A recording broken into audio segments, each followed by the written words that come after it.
నీ పాత్ర ఏంది? యోహాను సువార్త 1వ అధ్యాయం 17వ వాక్యం. ధర్మశాస్త్రము, ఆ సౌండ్లు చూస్తున్నారు మైకులో, అదే బాధ. ధర్మశాస్త్రము చదువుమా. మోషే ద్వారా అనుగ్రహింపబడెను, కృపయు సత్యమును యేసుక్రీస్తు ద్వారా కలిగెను. రైట్. ధర్మశాస్త్రము మోషే ద్వారా అనుగ్రహింపబడెను, కృపయు సత్యమును యేసుక్రీస్తు ద్వారా కలిగెను. చదివిన ఈ వాక్యాన్ని దేవుడు మనందరికీ అర్థమగునట్లు బోధిస్తూ ఉన్నప్పుడు ఆ వాక్యానుసారంగా బ్రతకాలని ఎవరైతే తీర్మానించుకుంటారో వారందరికీ పరిశుద్ధాత్ముడు సహాయం చేసి నీతిగల మార్గాలలో స్థిరపరచును గాక. అదేంటి పాస్టర్ గారు కొంచెం తేడాగా చెప్తున్నారు ప్రతి వారానికి? ఇప్పుడు ఈ వాక్యం విన్న వాళ్ళందరికీ ఆశీర్వాదం రాదా అంటే రాదు. వాక్యం వినేవాళ్ళు 2 గుంపులు ఉంటాయి. ఒకటి ఈ తింటాం. ఇప్పుడు సువాతరాజన్న మా మురళన్న ఎక్కడున్నారో ఇప్పుడు ఆ పక్షులు, 2 జంట పక్షులు బయట ఉన్నారా? అక్కడ అన్నారక్క, 2 ఉన్నారా? జంట పక్షులారా, జత పక్షులారా ఏనండి. మన సంఘాల్లో జత పక్షులు ఉన్నారు తెలుసా? తిమ్మోతన్న, బాంధవన్న, 2 జత పక్షులు. ఇంకెవరున్నా? ఇంక గ్రూపులు చెప్పండి తెలిసిన వాళ్ళు. సువాతరాజన్న, మురళన్న జత పక్షులు. భార్యాభర్తలు జతపక్షాన్ని పిలవచ్చు, స్నేహితులను కూడా జతపక్షాన్ని పిలవచ్చు. ఇప్పుడు అది ఎందుకు లేదు, మళ్ళీ టైం లేదు ఇప్పుడే. సరే, ఆ జతపక్షులారా ఏనండి. వాక్యం వినేవాళ్ళు 2 గుంపులు, ఇటు తింటాం ఇటు వదిలేయటం అదొక గుంపు. ఎన్ని వారాలైన వాక్యాలు చెప్పు, ఇటు పోతూ ఉంటుంది ఇటు వస్తూ ఉంటుంది బయటికి. దేవుని బిడ్డ 2వ గుంపు ఎవరంటే, విత్తే ప్రతి విత్తనం మంచి నేలలో పడద్ది అంటే సరిగ్గా గుండెలో తీసుకుంటారు, నోట్సులు తెచ్చుకుంటారు, రాసుకుంటారు, ఇంటికి వెళ్ళి ధ్యానం చేస్తారు. ప్రతి సమయం దొరికిన ప్రతి క్షణం వాక్యాన్ని ధ్యానిస్తుంటారు. వాక్యాలు వేరు పారతారు. ఆ విత్తన వాళ్ళలో ఫలిస్తుంది. అప్పుడు వారు 30 60 100 ఫలిస్తారు యేసు నామములో. ఈ 2 గుంపుల్లో మనం ఏ గుంపో ఇక మీకే తెలియాలి. ఇప్పుడు నేను చెప్పే వాక్యం చదువు రాని వాళ్ళకి అసలు అర్థం కాదు. చదువు రాని వాళ్ళకంటే చదువు లేని వాళ్ళకని అసలు అర్థం కాదంటే ఇప్పుడు ఏం చేయాలి? రాసుకోవాలి కదా. 14 సంవత్సరాల నుంచి చెప్తా ఉన్నాం వాక్యాలు.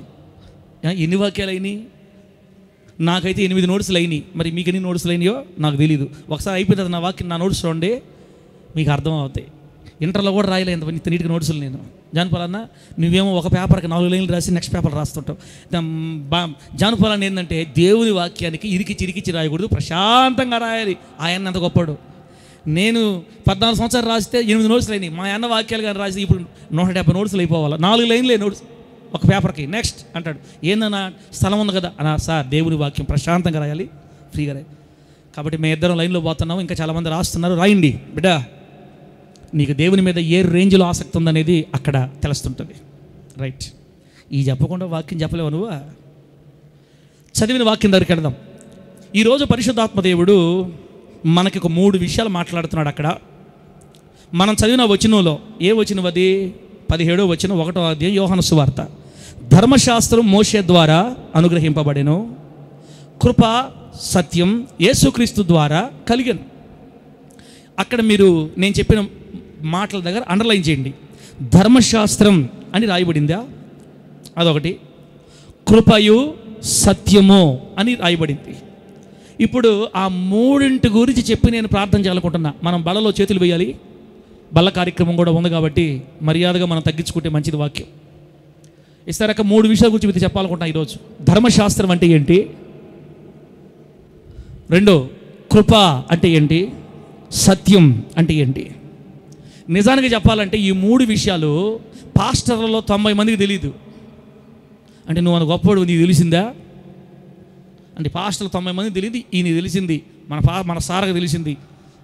మేము అటు అనుకోలేదు సార్, మరి ఎంత ఘోరంగా మాట్లాడుతున్నారు ఏంది మీరు? నీకెట తెలిసిందే? ధర్మశాస్త్రం అంటే ఏంటి? కృప అంటే ఏంటి? సత్యం అంటే ఏంటి? మీకెలా తెలిసింది పాస్టర్ గారు? 1 కొరింథీ పత్రిక 4వ అధ్యాయం 1-2 వాక్యాలు. కుమార్తె టకటకతి పక్కనే ఉంటుంది చూడు, రోమిలు పక్కన. 1 కొరింథీలకు సరే 1 కొరింథీ పత్రిక ఏం చెప్పారమ్మా? 4వ అధ్యాయం 1-2 వాక్యాలు. ఈలాగున క్రీస్తు సేవకులమనియు దేవుని మర్మముల విషయంలో గృహ నిర్వాహులమనియు ప్రతి మనుష్యుడు మమ్మును భావింపవలెను. మరియు గృహ నిర్వాహకులలో ప్రతివాడును నమ్మకమైన వాడై ఉండుట అవశ్యము. ఉండుట అవశ్యము.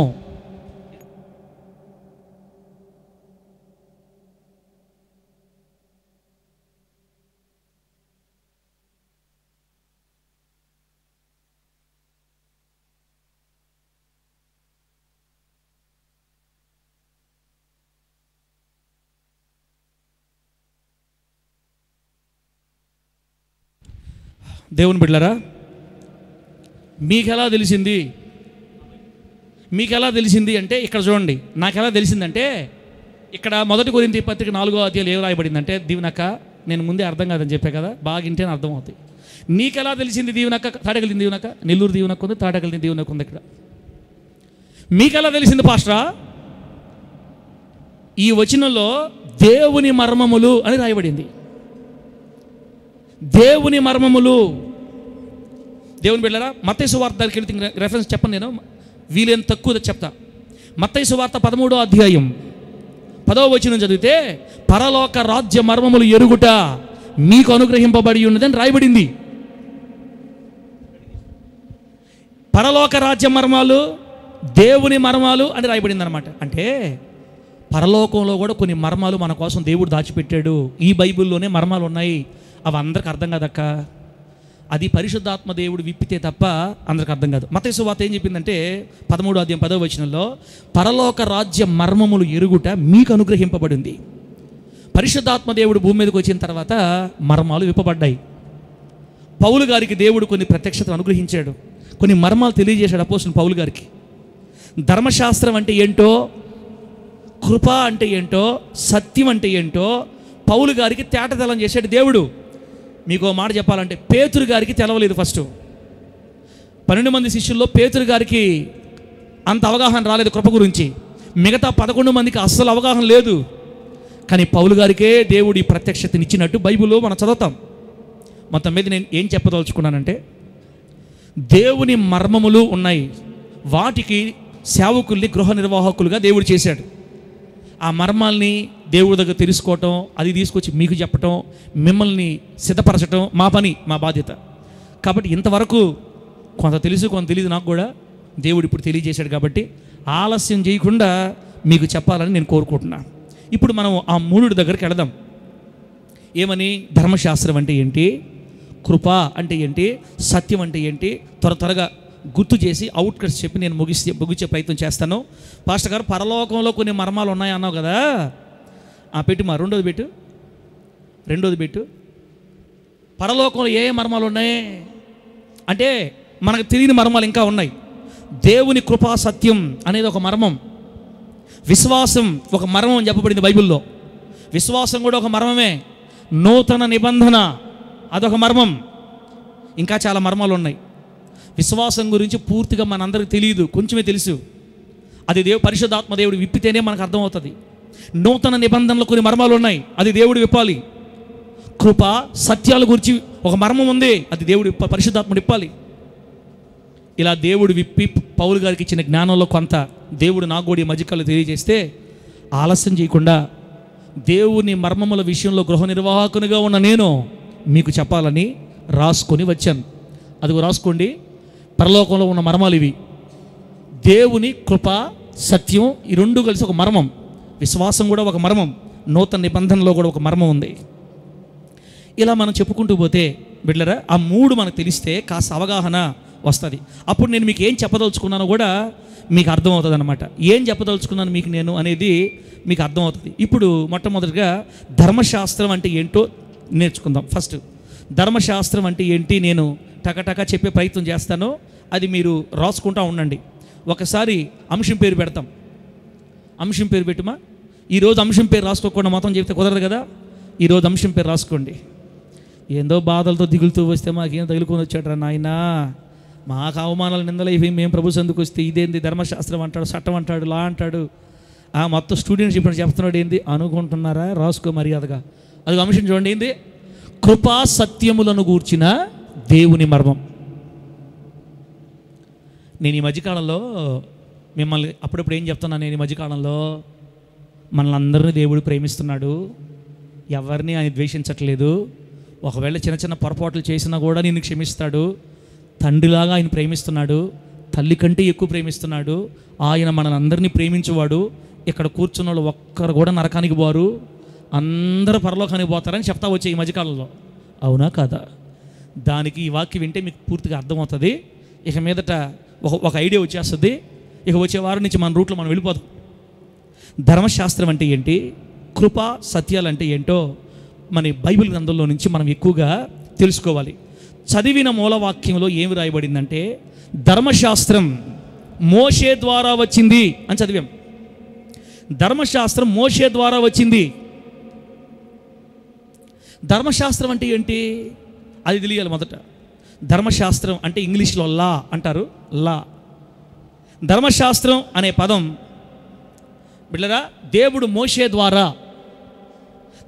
మోషే ద్వారా ఇజ్రాయేలీలకు ఇచ్చిన ఆజ్ఞలు, నియమాలు, ఆచారాల సముదాయం. మీకు అర్థం అవ్వాలంటే లేవీకాండం, సంఖ్యాకాండం, ద్వితీయోపదేశకాండం, ఈ 3 పుస్తకాలలో ఇజ్రాయేలీలు ఏం చేయాలి, ఏం చేయకూడదు అనే సిస్టమ్, రూల్ సినాయి పర్వతం మీద దేవుడు మోషే ద్వారా ఇజ్రాయేలీలకు ఒక రాజ్యాంగం ఇచ్చాడనమాట. ఇప్పటికీ యూదులు దాన్నే ఫాలో అవుతున్నారు. ఇప్పుడు ఆ ధర్మశాస్త్రాన్ని ఏమంటారో తెలుసా? తోరా. కృపాకరు ఏమనుకుంటాడంటే, క్యా బాత్ కర్తే తూ పాస్టర్ జీ, తుమ్నే ముజ్కో నహి. ఈ అంశాలు మాకేం అవసరం లేదు, నీకు ఒక పెద్ద నోట్స్, ఒక పెన్, నీకు దండగా. చిన్న పిల్లల్లాగే ఉండిపోతాం అనుకుంటే నో ప్రాబ్లం. కాస్త ఎదిగిన వాళ్ళగా పాలు దాగి నుంచి బియ్యం తినే స్థితికి రావాలంటే కాస్త ధర్మశాస్త్రం అంటే ఏంటో తెలుసుకోవాలి. అక్కడ చూడబాకండి అక్క, లాస్ట్కి మీకు ఏం చెప్పదలుచుకోవాలని చెప్పి పంపిస్తా. అది 3:30 అయినా యేసునామములో ఆమేన్ చెప్పండి గట్టిగా. అది సంగతి. అరగంటకి ఏమవుద్ది? ధర్మశాస్త్రం అంటే ఆనాటి ఇజ్రాయేలీలు అరణ్య యాత్ర ముగించి కనాను దేశంలో అడుగుపెట్టినప్పుడు వాళ్ళు ఎలా బ్రతకాలో, ఏమి చేయకూడదో, ఏమి చెయ్యాలో 3 రకాల నియమాలు. 1 నీతి నియమాలను రాసుకోండి, 2 ఆచారాల నియమాలు రాసుకోండి, 3 న్యాయ నియమాలు, మోరల్ లాస్, సెరిమోనియల్ లాస్. బిడ్డలారా, ఇంగ్లీష్లో అన్నమాట నీతి నియమాలు 1, న్యాయ నియమాలు 2, ఆచార నియమాలు 3. ఈ 3 కలిపి లేవీకాండం, సంఖ్యాకాండం, ద్వితీయోపదేశకాండం 3 కాండాల్లో దేవుడు రాయించాడు మోషే ద్వారా.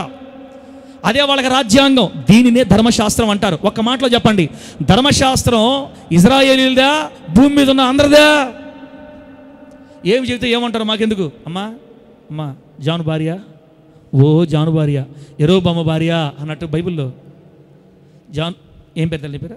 శ్యామల, శిరీష, ఇంతల్లే ఏనమ్మా. కొంతమంది తలక కిందకు వచ్చి దేనమ్మా నా గురించి ప్రార్థన చేస్తున్నారు. నా ప్రభువా, పాస్టర్ గారు బలంగా వాడుకో, ఎందుకు పట్టుకొని వచ్చే కొత్త సబ్జెక్ట్ నాయన బాగా చెప్పాలి తండ్రి. అప్పుడప్పుడు కళ్ళు మూసి నా కోసం భారంగా చేస్తా. అప్పుడప్పుడు ముందుకు కూడా అంటుంటారు, లేయండి, వద్దు, నేను ప్రార్థన చేసుకొని వచ్చా, మీకు ఎంత ఇబ్బంది లేదు. దేవుడు తగిన శక్తిని మీకు అనుగ్రహించునుగాక. గట్టి చెప్పండి హల్లెలూయా.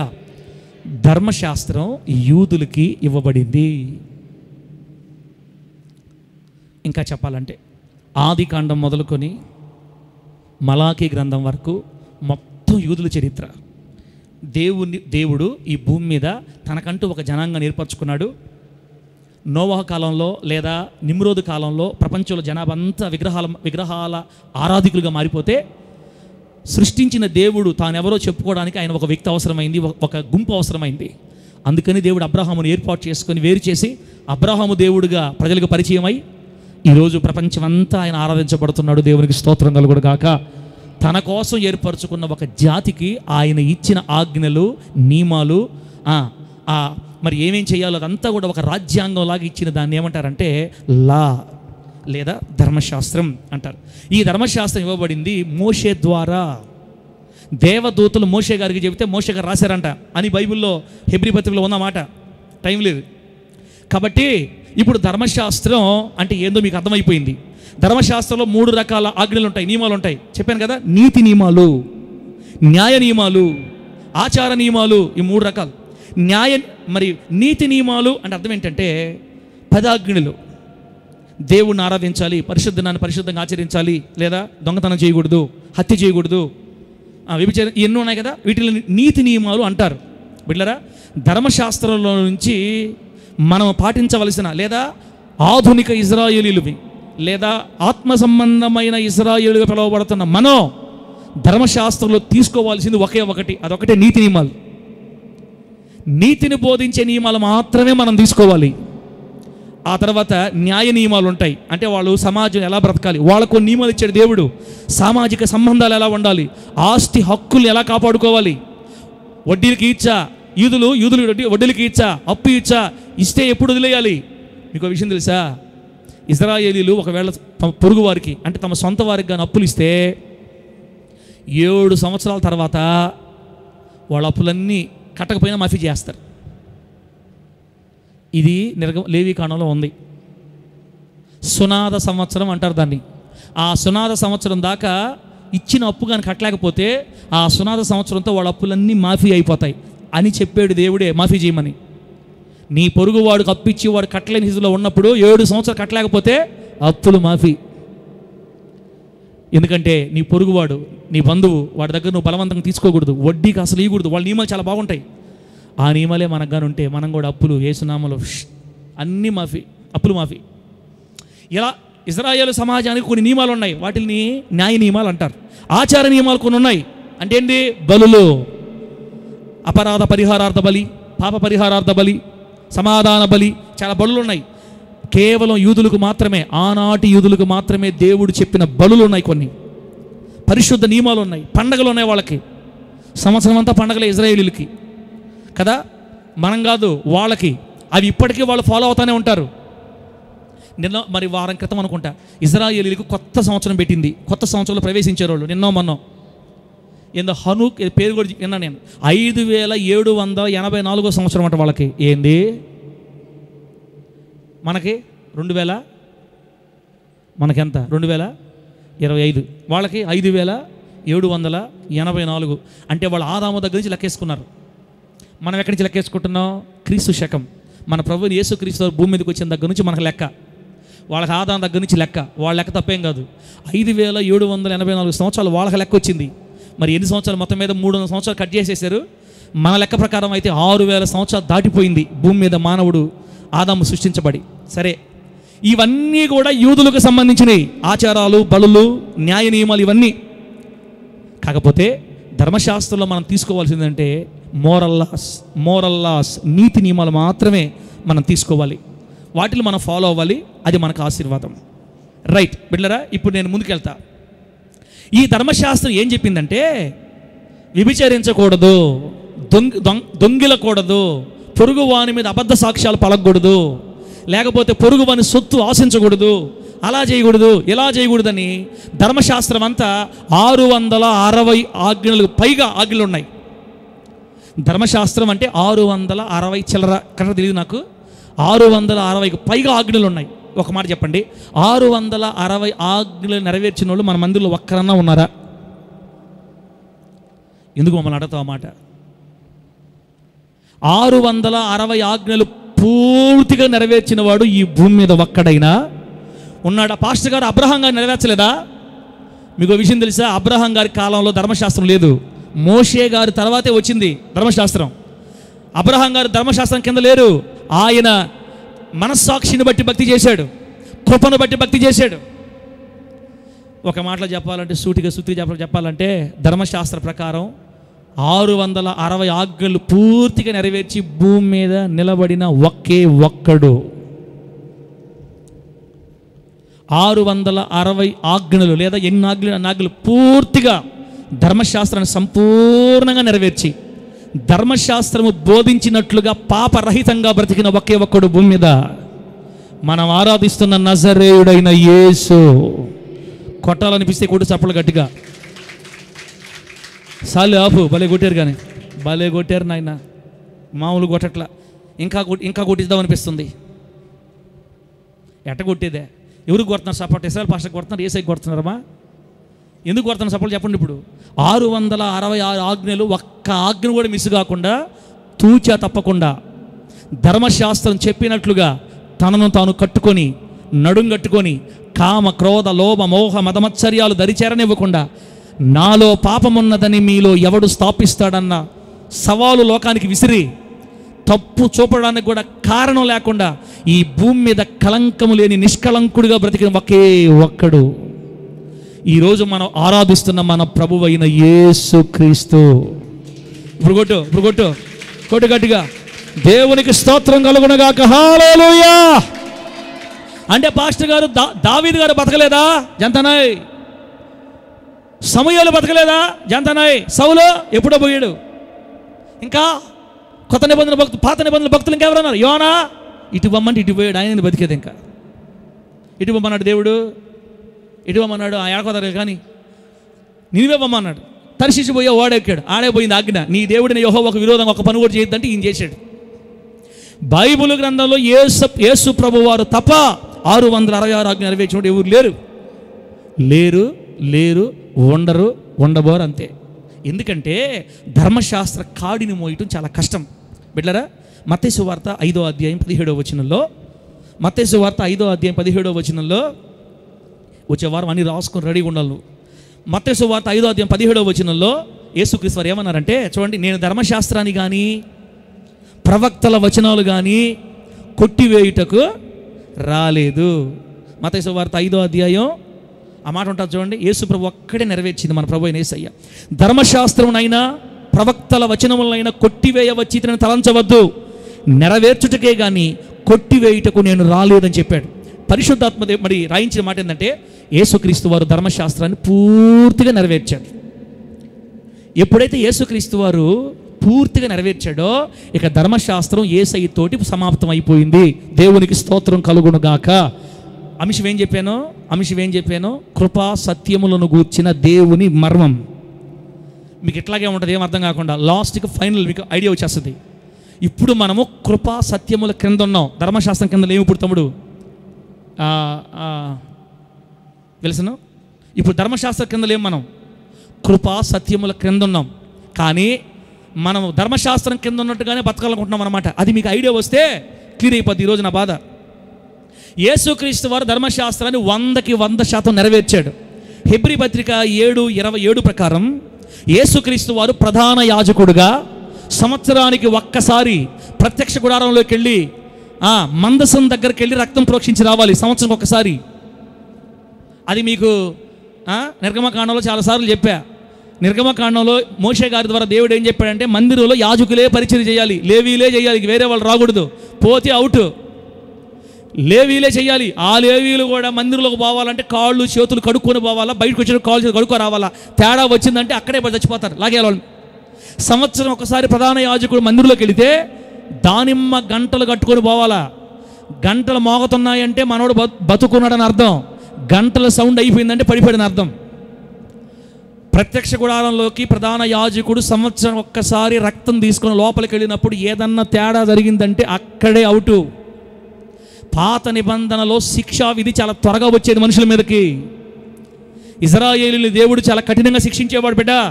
అందుకే వాళ్ళు ఆ రోజుల్లో గడగడ వణకతా భక్తి చేసేవాళ్ళు. మందిరంగా రావాలంటే దడ, ఆవరణలో ఆగిపోయేవాళ్ళు అంతా. మనకెందుకు వచ్చిన బాధరా స్వామి? ఆడే ఒక పాపం చేయటం, ఒక గొర్రెని దాటం, బలియటం, మళ్ళీ పాపం చేయటం, మళ్ళీ బలియటం, పాపం చేయటం, బలియటం. ఎవరు నిలబడేదిలే. 666 లేదు, తలకాయ లేదు. పాపం చేయటం, బలియటం, పాపం చేయటం, బలియటం. యాజకులు కూడా బలులతోనే జరిపింది వాళ్ళ జీవితం అంతా. ధర్మశాస్త్రం ఏ వ్యక్తిని కూడా నీతిమంతుడిగా మార్చలేకపోయిందన్నమాట. కానీ యేసుక్రీస్తు వారు ధర్మశాస్త్రాన్ని పూర్తిగా నెరవేర్చాడు. హెబ్రీ పత్రిక 7:27లో ప్రధాన యాజకుడిగా ఒకే ఒక్కసారి మనందరి కోసం కలువరి శిలువ మీద బలి చెల్లించాడు. దేవునికి స్తోత్రం కలుగును గాక. యేసుక్రీస్తు వారు తన రక్తంతో అందించిన బలి ద్వారా పాప పరిహారం జరిగిపోయింది.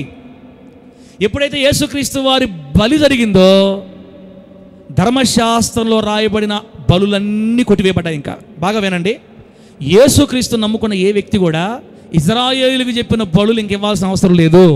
ఎందుకంటే ఆయనే ప్రధానమైన బలిగా తన జీవితాన్ని మరి సిలువలో చేసిన బలి అర్పణ వల్ల ఇక పాత నిబంధనల బలులన్నీ కొట్టివేయబడిపోయినాయి. ఎందుకంటే ఆయన నెరవేర్చాడు కాబట్టి ఆయన బలుల్ని నెరవేర్చాడు. ఆచారాలు కూడా ఏం ఆచారాలు? అలా చేయాలి, ఎలా చేయాలి, మందులు ఎలా ఉండాలి, కాళ్ళు కొడుకోవాలి, చేతులు కొడుకోవాలి, లేవిలారా అట్టయిపోతారు అన్నాడే. అవన్నిట్లో కరెక్ట్గా ఉండి ఆయన ధర్మశాస్త్రాన్ని పూర్తిగా నెరవేర్చేశాడు. ఎప్పుడైతే ధర్మశాస్త్రం పూర్తిగా నెరవేర్చబడిందో అక్కడి నుంచి ధర్మశాస్త్రం ఇక ఆగిపోయింది. ధర్మశాస్త్రానికి ఎక్స్పైరీ డేట్ అయిపోయిందనమాట. ఆ వాక్యం చూపిస్తాను చూడండి. ధర్మశాస్త్రం ఎక్స్పైరీ డేట్ అయిపోయింది. ధర్మశాస్త్రం అంటే బూతులు తిట్టబాకండి, సిడుసూపులు చూడబాకండి.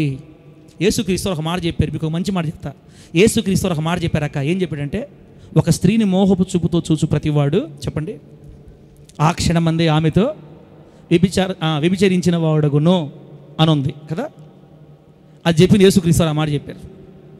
సరే, ఆ రోజు నుంచి ఈ రోజు దాకా మోహపు చూపులు చూడకుండా దేవదూతలాగా పరిశుద్ధంగా బతినోడు చేతులు ఎత్తండి. ఇక్కడ స్త్రీ అని కావచ్చు, పురుషుని కావచ్చు.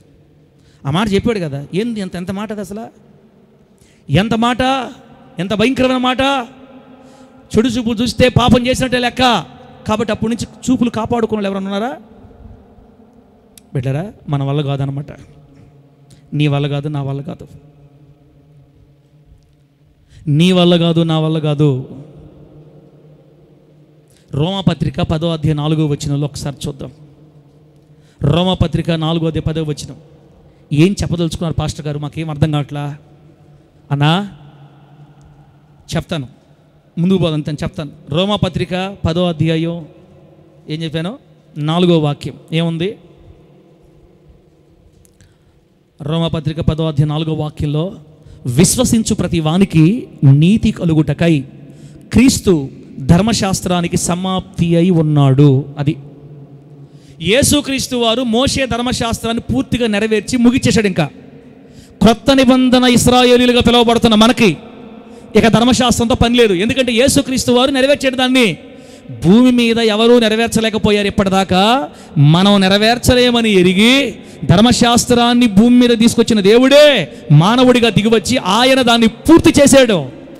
బలుల్ని పూర్తి చేశాడు, ఆచార నియమాలను పూర్తి చేశాడు, నీతి నియమాలు కూడా అనుసరించి నడుచుకున్నాడు, ఏ పాపం లేనివాడుగా జీవించాడు.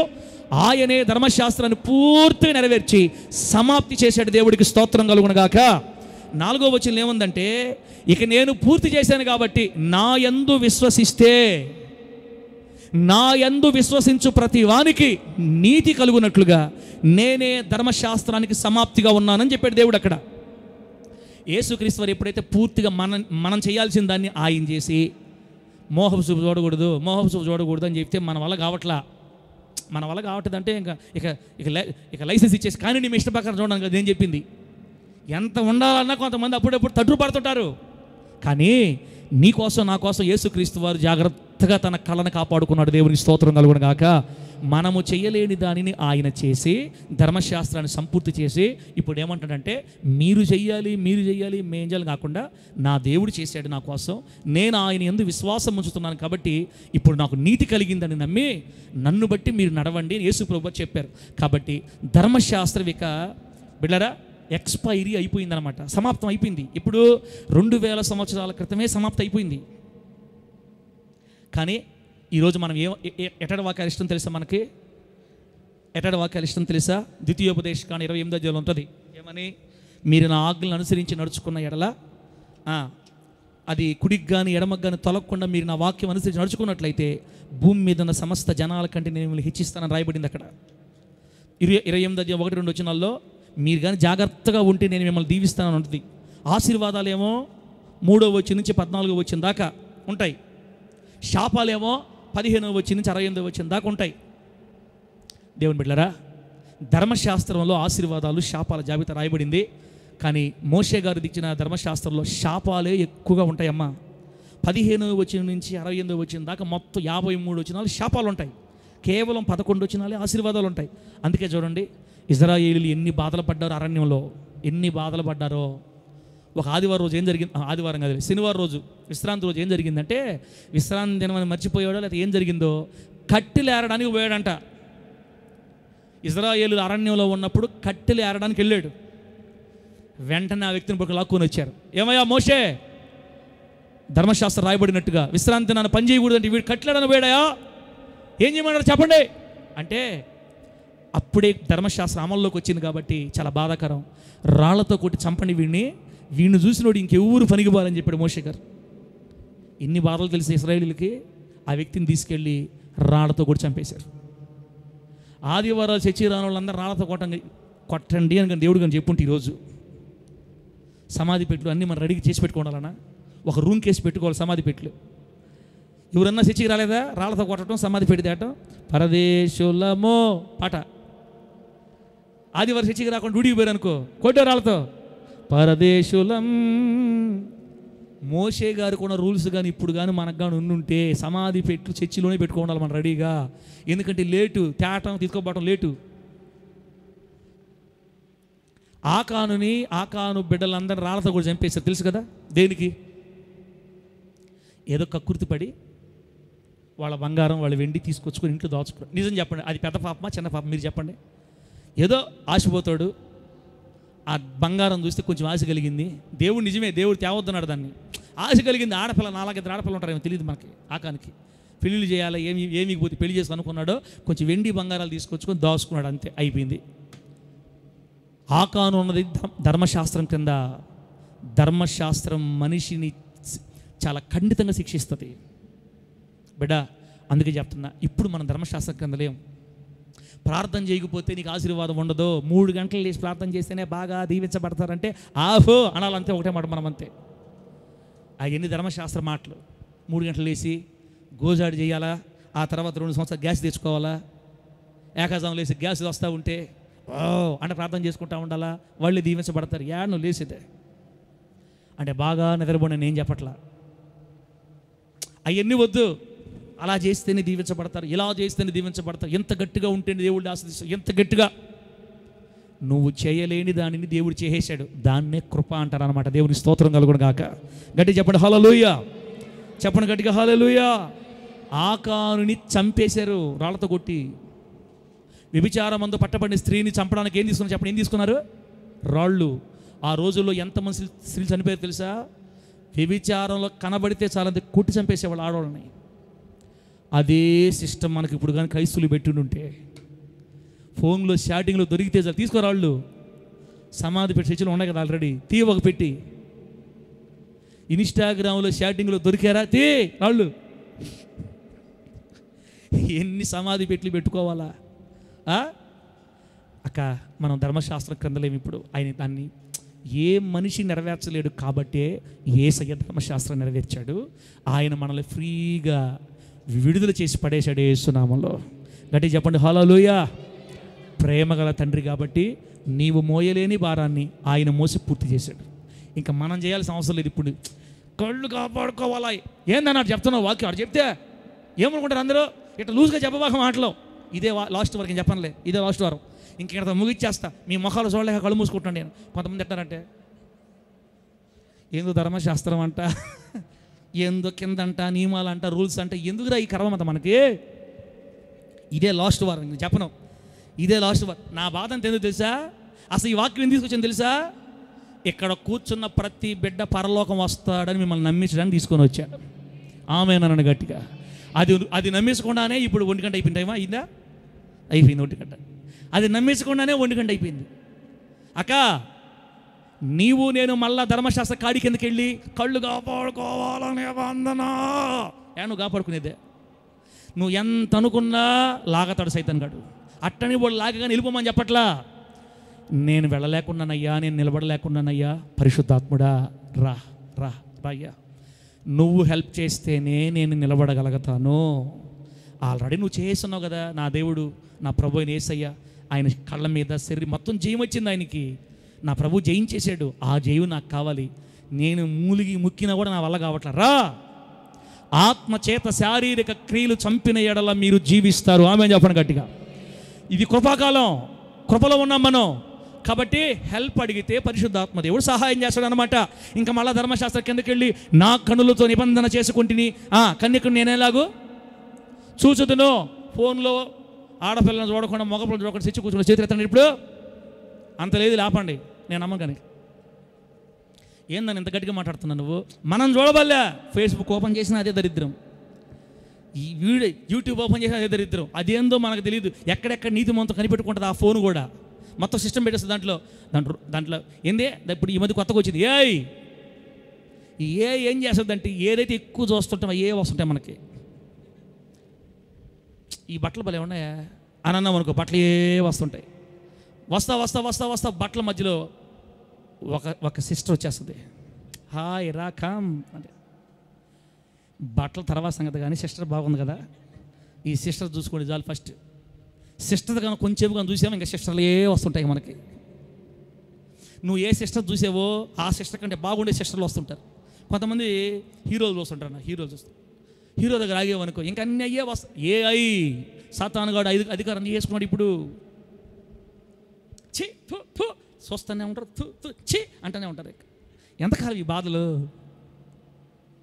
అంటే బిడ్డలారా, పాపం చేయండి అని నేను లైసెన్స్ ఇవ్వట్లేదు, మన వల్ల కాదు.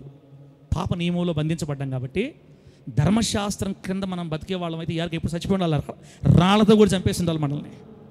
ఒకసారి చూడండి, ఈ మాట చేతి మీకు ధైర్యం వస్తుంది చూడు. యాకోబు పత్రిక 2:10 ఈ మాట ధైర్యం వచ్చేస్తుంది. ఇంకా ఆపేస్తాను తమ్ముడా, ఎందుకులే మీ మాట నాకు అర్థమైపోయినాయి. నిజమే, దీన్ని మనం పూర్తి చేసేది మీకు ఇంకా 3 అయ్యిద్ది. యాకోబు పత్రిక 2 అంటే మిమ్మల్ని నేను ధైర్యపరచాలని. మనందరూ పరలోకం పోతాం, మీరు టెన్షన్ పడద్దు. మనకు బదులుగా యేసై చేశాడని చెప్పడానికి ఈ బాధ అంతా. యాకోబు పత్రిక 2:10 ఏముంది? ఎవడైనను ధర్మశాస్త్రం అంతయు గైకొనియు ఒక ఆజ్ఞ విషయంలో తప్పిపోయిన ఎడల ఆజ్ఞలన్నిటి విషయంలో అపరాధి అగును.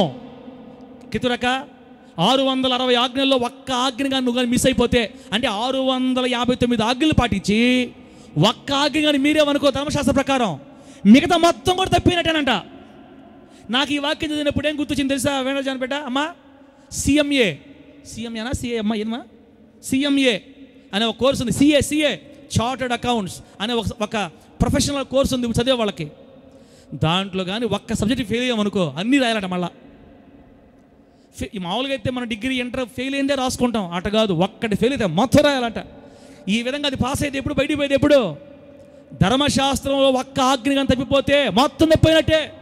ఇప్పుడు చెప్పండి, ధర్మశాస్త్ర ప్రకారం నీతిమంతులుగా బ్రతకడం సాధ్యమా అసాధ్యమా? పెట్టుమా, 3ది పెట్టుమా. ధర్మశాస్త్ర ప్రకారం నీతి గల భక్తి చేయుట అసాధ్యం. ఒక మనిషి రాసుకొని వస్తుంది, ధర్మశాస్త్ర ప్రకారం నీతి గల భక్తి చేయుట అసాధ్యం. పెట్టామా? అది రాసుకున్న తర్వాత 4ది పెట్టేసి టకటక చెప్పేద్దాం. అంటే ధర్మశాస్త్ర ప్రకారము ఆజ్ఞలు అనుసరిస్తేనే ఆశీర్వాదం. ఒకవేళ పొరపాటున కాలు తప్పావా, సంపుడు, నరుకుడు, రాళ్ళ దెబ్బలు. ధర్మశాస్త్రం నరులను చంపింది. ఆకానుని చంపేశారు కదా. ఇంకో మాట, ఇప్పుడు 4ది పెట్టాము. ఒకసారి 4ది పెట్టి అంతలోకి వెళ్ళరా. మీకు బైబిల్లో మోషే గారి అన్న అహరోను తెలుసా తెలీదా? ఆయన ఎవరు అనబాకండి. ఇస్తారు ఎఫ్సి పక్క. నీ బాధ నీది, నా బాధ నాది. నీ బాధ నీది, నా బాధ నాది. చెప్పండి ఏం చెప్పాను? మోషే గారు అన్న అహరోను తెలుసు కదా. అహరోను గారికి 2 కొడుకులు. వాళ్ళ పేరు ఈతమారు, ఇంకో పేరు ఇద్దరు. వీళ్ళిద్దరూ ప్రత్యక్ష గుడారంలోకి కొత్తగా అప్పుడే ప్రతిష్ఠించారు. ప్రత్యక్ష గుడారాన్ని దేవుడు చెప్పని వేరొక అగ్నిని తీసుకొచ్చారంట మందిరంలోకి. బైబిల్ చెప్పింది, యెహోవా యొద్ద నుండి అగ్ని వచ్చి వాళ్ళిద్దరిని కాల్చి బూడి చేసేసింది. పాస్టర్ గారి కొడుకుల్ని ఏం చేసేసింది? ఇదే రూల్ కానీ ఇప్పుడు కానీ ఉంటే సమాధి పెట్టి తీయటం, పాస్టర్ కూతుర్ని ఎత్తటం, సమాధి పెట్టి తీయటం, పాస్టర్ కొడుకుల్ని ఎత్తటం. ఇంకా అక్క మొత్తం మామూలు కాదు. దేవుడు ఎందుకు రాయించాడు తెలియదు. నా టైంలో వాళ్ళు ఎంత విసిగిపోయారో పాప వాళ్ళు. ఇంకో మాట చెప్తా, ఎందుకు రాయించాడంటే అది ఉండిమా సరే పెట్టు, నన్ను పెట్టి తర్వాత పెడతా. అది ఎందుకు పెట్టాడు తెలుసా? ఆ ధర్మశాస్త్రాన్ని దేవుడు ఎందుకు అలా రాయించాడు తెలుసా? ఆ రోజుల్లో భూమి మీద ఉన్న ప్రజలు విగ్రహారాధికులుగా మారిపోయారు. దేవుడు అనే భయం లేకుండా అయిపోయారు. అటువంటి మహాభయంకరమైన దినాల్లో వణుకుతో భయముతో ప్రజలు బతకాలంటే ధర్మశాస్త్రం పెడితేనే వాళ్ళు భయంతో బతకతారని దేవుడు కూడా రూల్స్ స్ట్రిక్ట్గా పెట్టి, ఏదన్నా తేడా చేసిన వాళ్ళు తేడా చేశారా చంపేస్తాడు, తేడా చేసి చంపి భయంతో గడగడగడగడ వణిగిపోయి ఆ తరంలో ఆ రోజుల్లో యెహోవా దేవుని కోసం ఇశ్రాయేలు బతికారు. దేవునికి స్తోత్రం కలుగును గాక. ఈ రోజుల్లో రూల్స్ లేవు కాబట్టి మనకి ఇష్టం వచ్చినట్టు మనం తోకాడిస్తున్నాం. అది తేడా. ఇప్పుడు 4ది పెట్టుమా చూడండి. ధర్మశాస్త్రానికి అంటే పాత నిబంధన, యేసుక్రీస్తు ద్వారా వచ్చిన కొత్త నిబంధన. మూలవాక్యం దగ్గరికి వెళ్ళండి. ధర్మశాస్త్రం మోషే ద్వారా వచ్చింది, కృప సత్యం యేసయ్య ద్వారా వచ్చింది. ఇప్పుడు చూడండి, ధర్మశాస్త్రం ఏం చేసింది? కొత్త నిబంధన అంటే 2000 సంవత్సరాల క్రితం యేసుక్రీస్తు వారు మనకు సిలువలో త్యాగమైన తర్వాత కొత్త నిబంధన ప్రారంభమైంది. నిబంధన అంటే మనతో దేవుడు ఒక ఒడంబడిక చేశాడు. యేసుక్రీస్తు వారు లోకంతో ఒక ఒడంబడిక చేశాడు. యేసుక్రీస్తు వారు చేసిన దాన్ని కొత్త నిబంధన అన్నారు. ఆ కొత్త నిబంధన ఏం చేసింది? పాత నిబంధన ఏం చేసింది? 5 పాయింట్లు రాశా. నంబర్ 1, ధర్మశాస్త్రమేమో నరులను చంపుకుంటూ వెళ్ళింది. రాళ్లతో కొట్టడమే, ఎత్తేయటమే. ఏదన్నా తేడా జరిగితే చంపడమే. ధర్మశాస్త్రంలో మనుషులు చనిపోయారు. యేసు ప్రభు వారు కొత్త నిబంధన వచ్చిన తర్వాత కొత్త నిబంధన మనుషుల్ని జీవింపజేసింది. దేవుడికి స్తోత్రం కలుగునుగాక.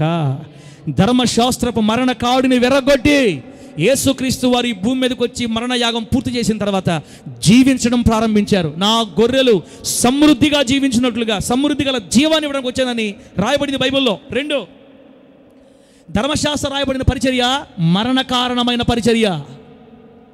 ఎందుకు? ఏదన్నా కానీ తేడా జరిగితే ప్రాణాలు పోవడమే కదా. మరణం ఎక్కువగా ఉంటుంది. మీరు చూడండి, పాత నిబంధన చదవండి. ఎక్కువ ఎలాగాని చేశారా ఎలా అయిపోతారు, ఎలాగాని ఉన్నారా ఎలా అయిపోతారు, ఎలాగాని చేయలేదా ఎలా అయిపోతారని ఎక్కువగా భయం, మరణం, కీడు ఎక్కువగా మనకి ధ్వనిస్తూ ఉంటుంది ధర్మశాస్త్రంలో. అదే కొత్త నిబంధనలు కానీ అయితే మరణకారణమైన పరిచర్యను కొట్టివేసి యేసయ్య జీవమునిచ్చు పరిచర్య చేశాడు. దేవుడికి స్తోత్రం కలుగునుగాక. రాళ్లతో కొట్టి చంపబోతున్నటువంటి పాపాత్మురాలైన స్త్రీని యేసు ప్రభు వారు ఒక్క మాటతో బతికిచ్చాడక. యేసయ్య జీవమునిచ్చే పరిచర్య చేసిన వాడు. ఆమె మీద రాయి వేయకుండా కాపాడాడు దేవుడు. 3వది, ధర్మశాస్త్రం అనగా పాత నిబంధన శిక్షావిధికి కారణమైన పరిచర్య. ఎక్కువ శిక్షలు ఉన్నాయి ధర్మశాస్త్రం, ఎక్కువ శిక్షలు. పాస్టర్ గారు వాళ్ళ అక్క, మోషే గారు అక్క తమ్ముని తిట్టింది. అది పెద్ద పొరపాట. మోషే గారు అక్క పేరు ఏం పేరు? ఎల్రోయ. ఏం పేరమ్మా? మిరియాము తిట్టింది. అన్న అయిపోయిందన్నా 5 నిమిషాలే అయిపోయింది, ఇంకా ముగిచేస్తున్నాలే, అయిపోయిందిలే, ఆగాగు, అయిపోయింది. ధర్మశాస్త్రంలో ఉన్నటువంటి మిరియాము తమ్ముడిని తిట్టింది. దేవుడు ఏమన్నాడు తెలుసా? నా సేవకుని తిట్టడానికి నువ్వు ఏం హక్కు, నీకు ఏమనుకుంటున్నావు నా బిడ్డ అంటే అని చిన్న ట్రీట్మెంట్ ఇచ్చాడా? ఏం చేశాడు చెప్పండి? నుదుట కుష్ఠరోగపు పొడ పుట్టిందంట. కుష్ఠరోగం పెట్టాడు దేవుడు పాస్టర్ని, వాళ్ళ తమ్ముడిని తిట్టిందానికి. అది కానీ ఇప్పుడు కానీ అమల్లో ఉంటే ఇశ్రాయేల్ పాస్టర్ని తిట్టే వాళ్ళందరికీ ఏమొస్తుంది? మన సంఘంలోనే నన్ను ఎంత పొగడతారో కొంతమంది. నేనంటే బాగా ప్రేమ నా జానపాలన్నా కొంతమంది బిడ్డలకి. మన సారు పాస్టర్ అల్లులు యేసు రక్తం ఇచ్చేయి అని తిడతా ఉంటారు నన్ను. ఏం చేద్దాం? తండ్రికి ఉన్న అలవాట్లే వచ్చేసిన కొడుకులకు కూడా అదే కోపం, అదే హుషారు, అదే. నేను 1 గంట 4 గంటలు నన్ను వెనక చేరి ఒకవేళ ఆ రూల్ కానీ ఇప్పుడు ఉండిందనుకో, తిట్టిన వాళ్ళందరికీ పొడలే, ఇంకా తిట్టిన వాళ్ళందరికీ పొడలే. నన్ను తిట్టిన వాళ్ళందరూ ఇప్పుడు పొడలతో ఉన్నారా, బాగున్నారా? అంటే మనం ఇప్పుడు ధర్మశాస్త్రం కింద లేము, కృప సత్యం కిందకు వచ్చాం. శిక్షలు ఇప్పుడు లేవు, ఇప్పుడు ప్రేమ. దేవుడు అందరినీ ప్రేమిస్తున్నాడు బిడ్డ. అందుకే నేను మిమ్మల్ని తిట్టినా మీరు నన్ను తిట్టినా మనకేం కావట్లా. మోషే గారి కాలంలో ఉంటే శిక్షా విధికి కారణమైన పరిచర్య అది. మామూలుగా ఒక రకంగా మాట్లాడుకుంటే దాతాను, అబీరాము, కోరాహులు మోషే మీద తిరుగుబాటు చేశారు. నువ్వే పెద్ద పాస్టర్వా, నిన్నే పిలుచుకున్నాడా, మేము లేమా, నీ మాట మేము వినాలా, నీ మాట ఏంటంటే మేము వినేది అని తిరుగుబాటు చేశారు. దానికి ఎంత శిక్ష చేశాడన్న దేవుడు? అమ్మా ఎంత శిక్ష చేశాడమ్మా చెప్పండి. ఏం చేశాడు చెప్పండి? భూమి నెర విడిచింది. ఆ మాటలు చెప్పుకొని బతుకుతుంటాం మేము కూడా. మా మీదకి ఎవరు లేచారు అనుకో, ఇదిగో పాస్టర్ల మీద కానీ లేచారా, మీ కాళ్ళ కింద భూమి కొత్త మాటలు కింద భూమి నెరవేర్చేది లేదు, మీరు మింగేది లేదు. మీకు కూడా ఏమి కావట్లేదని మీకు అర్థమైపోయింది. ఫస్ట్లో భయపడేవాళ్ళు, రే పాస్టర్ అన్న కూడా దేవుడు ఒప్పుకోడు రే నాయన మనకి ఎందుకు వచ్చిన బాధ అని. ఒకరోజు పాపం వచ్చి సరిచేశారు. ఏం కాలేదు మనకే, బాగా చూసి ఇక ఏం తిట్టినా పర్వాలేదని ఇప్పుడు ఏ లెవెల్లో తిడుతున్నారు ఇప్పుడు పాస్టర్లని. ఎంత ఎంత ఎంత రీలు తిడుతున్నారు తెలుసా? ఆ వాడా, ఆయన, ఈయన, వాడా అని తిడుతున్నారు. అమ్మ అది మంచిది కాదు, కానీ దేవుడు ఏం చేయట్లా, కృపాకాలంలో ఉన్నాం కదా. భూమి నెరవిడిచి మింగేసింది బిడ్డ. కాబట్టి ధర్మశాస్త్రం శిక్షా విధి కారణమైన పరిచర్య. కానీ కొత్త నిబంధన యేసుక్రీస్తు వారి శరీరం ద్వారా, ఆయన బలి అర్పణ ద్వారా మనకు అనుగ్రహించబడిన నిబంధనలో, ఈ కొత్త నిబంధనలో ఉన్న పరిచర్య ఎక్కడో తెలుసా? నీతికి కారణమైన పరిచర్య. నీతికి కారణం, మనకు నీతి నేర్పిస్తుంది కొత్త నిబంధన బిడ్డరా. నాలుగోది ఏమది చేసాం వల్ల, నాలుగోది తగ్గిపోయే మహిమ గల పరిచర్య. పాత నిబంధన మహిమ ఇప్పుడు తగ్గిపోయింది. పాత నిబంధన మహిమ ఇప్పుడు అంతగా లేదు. ఎందుకంటే మోషే గారి ముఖం ప్రకాశించింది కొంతకాలం, తర్వాత మళ్ళీ తగ్గిపోయింది. మోషే గారి ముఖములో మహిమ తగ్గిపోయినట్లుగా పాత నిబంధన యొక్క మహిమ కూడా ఇప్పుడు తగ్గిపోయింది. కానీ కొత్త నిబంధన అత్యధిక మహిమ గల పరిచర్యగా మార్చబడింది. ఇప్పటికి కూడా నేటికి మహిమ గల పరిచర్య కొనసాగుతానే ఉంది కొత్త నిబంధన. దేవునికి స్తోత్రం కలుగును గాక. ఐదోది చివరిది, ధర్మశాస్త్రం క్రీస్తు నందు కొట్టివేయబడింది, అనగా క్రీస్తు ద్వారా సంపూర్తి చేయబడి అది ఎక్స్పైరీ అయిపోయింది. కానీ కొత్త నిబంధన సేవ లేదా కొత్త నిబంధన జీవితం, కొత్త నిబంధన దేవుడు మనకిచ్చినటువంటి ఈ నిబంధన చేసే నిబంధన నిరంతరం నిలిచింది. ఇది ఎప్పటికీ ముగించదు. ఇది యేసుక్రీస్తు రెండోసారి వచ్చే వరకు ఇది నిలిచే ఉంటుంది. దేవునికి స్తోత్రం కలుగును గాక. గట్టిగా చెప్పండి హల్లెలూయా. వెళ్ళరా లాస్ట్ మాట, ఇంక ప్రార్థన చేసుకుందాం.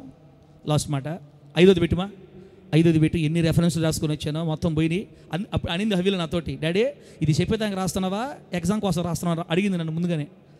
ఇది చెప్తావా లేకపోతే ఎగ్జామ్ కోసం రాసుకుంటాం ఇన్ని పాయింట్లు, నీకు టైం ఎంత ఉంటుంది? అదిగో ఏంటంటే ధర్మశాస్త్ర ప్రకారం అయితే, పాత నిబంధన ప్రకారం అయితే ఆజ్ఞలను అనుసరిస్తేనే ఆశీర్వాదాలు. ధర్మశాస్త్ర ప్రకారం అయితే, పాత నిబంధన ప్రకారం అయితే ప్రతి మనిషి నువ్వు నేను ఆజ్ఞలను అనుసరించి భక్తి చేస్తేనే ఆశీర్వాదాలు. ధర్మశాస్త్రం ఏం చెప్పింది తెలుసా? నిన్ను నువ్వు రుజువు చేసుకో దేవుని ముందు. నడుం కట్టుకో, కళ్ళు కట్టుకో, చేతులు కట్టుకో, అవి కట్టుకో, ఇలా చేయి అలా చేయి, కళ్ళు కట్టుకో, నడుం కట్టుకో, మనసు జాగ్రత్త చేసుకో అని చెప్పింది. నిన్ను నువ్వు రుజువు పరుచుకుంటే దేవుడిని ఆశీర్వదిస్తాడని చెప్పింది. దేవుడిని ఆశీర్వదించాలంటే నీ భక్తిని రుజువు చేసుకోవాలని చెప్పింది పాత నిబంధన. కానీ కొత్త నిబంధన ఏం చెప్పింది తెలుసా బిడ్డలారా? కొత్త నిబంధన ఏం చెప్పింది తెలుసా? ఎన్నిక లేని, యోగ్యత లేని, అనర్హులమైన మన ఎడల దేవుడు చూపిన అపురూపమైన ప్రేమను బట్టి ఆయన కృప మన మీదకి దిగింది. దేవునికి స్తోత్రం కలుగును గాక. గట్టిగా చెప్పండి హల్లెలూయా. క్రొత్త నిబంధన ప్రకారం మనం ఆశీర్వదించబడిన ప్రజలమే.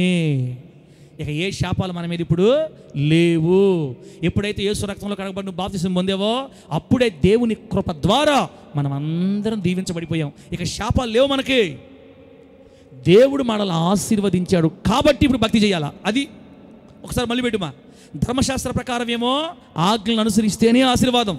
కొత్త నిబంధన ప్రకారం అయితే ఆశీర్వదించబడ్డాము గనుక, ఆల్రెడీ మనం దేవుని ద్వారా దీవించబడ్డాం కనుక దేవునికి ఇష్టంగా బ్రతకాలి. ఆ దేవునికి ఇష్టంగా బ్రతకడానికి మనం పరిశుద్ధాత్మ దేవుడు సహాయం అడిగితే సహాయపడతాడు. దీవించబడ్డాం కాబట్టి మనం ఇప్పుడు భక్తి చేయాలా. ఆశీర్వదించబడటానికి కాదు మనం భక్తి చేయాల్సింది. అది పాత నిబంధన. నా భాష, నా మాటలు మీకు అర్థమైతే అర్థమైనట్టు, అర్థం కాకపోతే నేనేం చేయలేను. ఇంకా ప్రార్థన చేయాలని ఫిక్స్ అయిపోయి నేను ధర్మశాస్త్రం ముగించేకి టైం పట్టింది. ఇక కృప సత్యం గురించి చదివించే ప్రార్థన చేసేస్తా. పాస్టర్ గారు మీరు ఎన్నని చెప్పండి, నేను భక్తి చేస్తేనే నన్ను దేవుడు దీవించాలా అనుకుంటే వెళ్ళిపో, ధర్మశాస్త్రం కిందకి వెళ్ళిపో అక్క, నేనేం నాపనం. ఇప్పుడు దేవుడు అంటున్నాడు ధర్మశాస్త్రానికి ఎక్స్పైరీ అయిపోయింది. పాలు ప్యాకెట్ తీసుకునేటప్పుడు ఎక్స్పైరీ డేట్ చూస్తామా చూడమా? పాలు ప్యాకెట్ కానీ ఏదన్నా మన షాపులో కొనేటప్పుడు ఏం చూసి కొనుక్కోవాలా? దాని మీద డేట్ ఉంటుంది. పలానా డేట్ దాకా ఇది ఉపయోగం. డేట్ కానీ మారిందనుకో నిర్మా రుద్దేవా బొబ్బలు వస్తాయి. సోపు కొనుక్కున్నా, షాంపూ కొనుక్కున్నా ఆ టైం కాకముందే, ఎక్స్పైరీ డేట్ కాకముందే కొనుక్కోవాలా. ఎక్స్పైరీ డేట్ అయిపోయిన తర్వాత తెచ్చుకొని పాలు తెచ్చుకొని తాగేమనుకో ఇక తిరగతా ఉండాలి లోపలికి బయటికి. మీకు అర్థమైంది, అనారోగ్యం వచ్చేస్తుంది.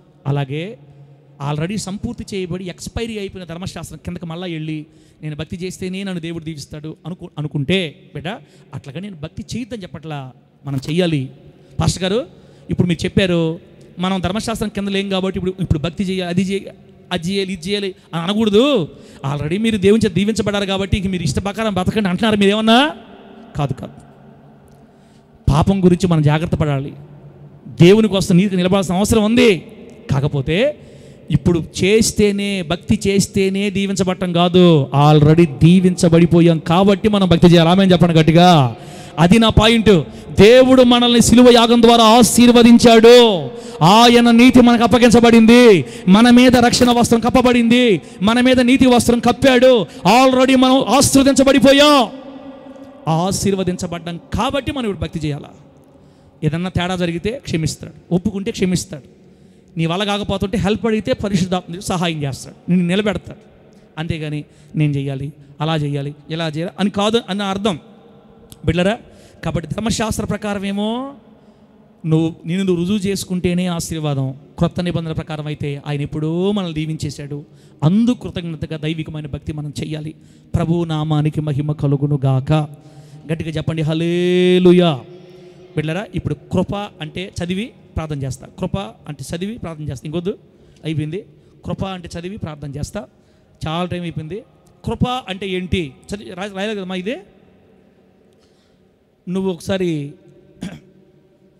ఆరోజు పెట్టుమా, ఒకసారి ఆరోజు పెట్టు. కృప అంటే ఏంటో నేను చెప్తున్నాను చూడండి. ఇప్పుడు ధర్మశాస్త్రం కొట్టివేయబడిందా? 2000 సంవత్సరాల క్రితం యేసుక్రీస్తు వస్తా పరలోకం నుంచి కృప సత్యాలు తీసుకొని వచ్చాడు. ఆ కృప అంటే ఏంటంటే, కృప అనేది అనర్హుల పైన చూపే దేవుని ప్రేమ. అది కూడా చూడండి.